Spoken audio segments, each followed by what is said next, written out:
Thank you, Mr. Chairman. Thank you for spending your morning, afternoon, and forever with us. I appreciate it. I've said this before. One of my concerns with this whole thing is, you know, we can argue the merits for or against net neutrality, and, you know, I have my position. But one of the biggest concerns is, and you five now, but six weren't necessarily privy to this discussion, but to me, it's just amazing, the whole idea that we're sitting here talking about something that I don't even think the FCC had a right really to do, that was outside of the venue, outside of the will of the body of the American people. I mean, last Congress, over 300 members of this body signed something opposing these rules. I heard the FCC commissioners talk about that they're pretty doggone sure, basically, that this is going to hold up in court. Yeah. Well, if you're not positive, why don't you come talk to us and we can talk about it. But, you know, so that's, I think with this whole discussion, again, talking about the merits, where it's good, where it's bad, the 10,000-foot overview concern I have is just the fact that we have regulatory bodies that are operating outside of the will of the House of Representatives, and that to me is unbelievable.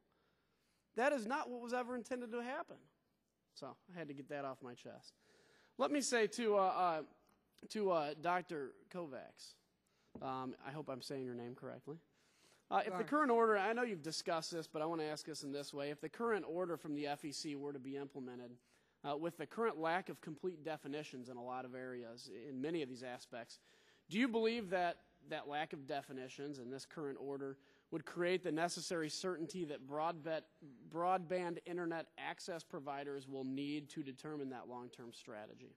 I think it's going to take a long time to get to the point where we know what the definitions are, because it's going to be case by case as protests are filed and the FCC deals with them. So we have quite a while to go before we have certainty about what the rules are actually going to be. So we don't even know in 5, 10, whatever, I'm just pulling those numbers out, we don't even necessarily know what this is all going to look like anyway. So this is all still subject. It's going to be a multi-year process. Right. Mr. DeReggi, I hope I'm saying that right. You guys have difficult names. You need an easier one like Kinzinger. I currently represent a rural district. It's fairly rural, and it's served by a lot of small companies like your own. One of the things that I tend to note with consumers in these kinds of areas is that they choose, in many cases, small companies like yours so that they're able to pay for the services that they want to have in that area. The FCC order has a provision that mandates that every consumer be able to access every service on every device regardless of cost. Could you expound a bit on how that particular provision would impact your pricing plans, as well as what you think it would do to your ability to serve customers in areas like that? Well, it would definitely force us to raise our prices in order to be able to do that.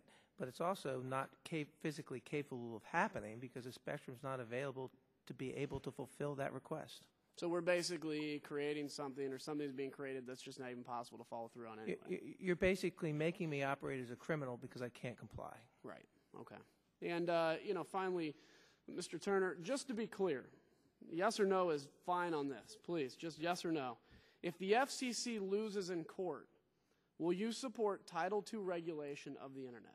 I support Title II regulation of Internet access, the transport segment of Internet access services today. So the answer is yes.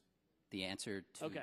You didn't ask the question the way I would answer, but yes, the answer on the connectivity side, not the access service side. Okay. Yes, sir. So basically a vote against this resolution is a vote for Title II regulation. I yield back. Thank you.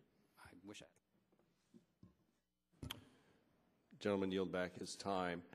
We now entertain a unanimous consent request to allow Mr. Inslee to sit at the subcommittee level without objection, so ordered, and he will be our final questioner before we go into the markup. So I would yield now 5 minutes to the gentleman from Washington State.